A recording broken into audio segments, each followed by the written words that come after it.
বন্ধুরা, আজকে আপনাদের সামনে একটা এক্সপেরিমেন্ট নিয়ে চলে এসেছি। এই দেখুন এক্সপেরিমেন্ট। এটা হচ্ছে পানির বোতল। পানিটা নিশ্চয়ই ঠান্ডা হতে হবে। এই ফ্রিজে বার করলাম ঠান্ডা পানি, আর এই দেখেন এটা প্যাকেটে এর ভেতরে দিয়ে দেবো, ঢাকা লাগিয়ে দিয়ে দেবো, ডু ডাস্ট। তাই দেখতে থাকুন কিভাবে করি এক্সপেরিমেন্টটা।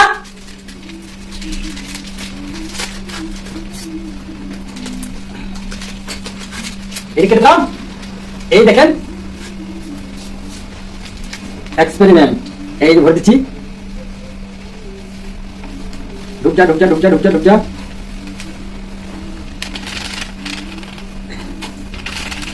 সঙ্গে থাকুন, দেখতে থাকুন। এবারে ভরলাম, এটাকে ঢাকনাটা লাগিয়ে দেবো। লাগিয়ে দেওয়ার পর হিলিয়ে দিলাম, এবার রেখে দেবো। আর একটুকু পর দুম ব্লাস্ট হবে। না বন্ধুরা, ব্লাস্ট হবে না। তাই একটা প্র্যাঙ্ক ভিডিও করলাম আপনাদের সাথে। এটা হচ্ছে ওআরএস। ওআরএস পানিতে ঘুরলাম, ফ্রিজে রাখবো, রোজা খোলার পর খাবো। শরীরে যে পানির কমিটা আছে, সে পানির কমিটা ঘাটতিটা পূরণ করবে ওআরএস। আর ভিডিওটা যদি ভালো লাগে অবশ্যই শেয়ার করে দেবেন। আর নতুন হয়ে থাকলে এই ধরনের ফানি ভিডিও দেখার জন্য চ্যানেলটাকে সাবস্ক্রাইব করে দেবেন। ঠিক আছে, একটা সাবস্ক্রাইব করলে আপনাদের কিছু যায় আসে না, কিন্তু আমার অনেক উপকার হয়। তাই একটা করে সাবস্ক্রাইব করে নেবেন। ভালো থাকবেন, সুস্থ থাকবেন, ধন্যবাদ।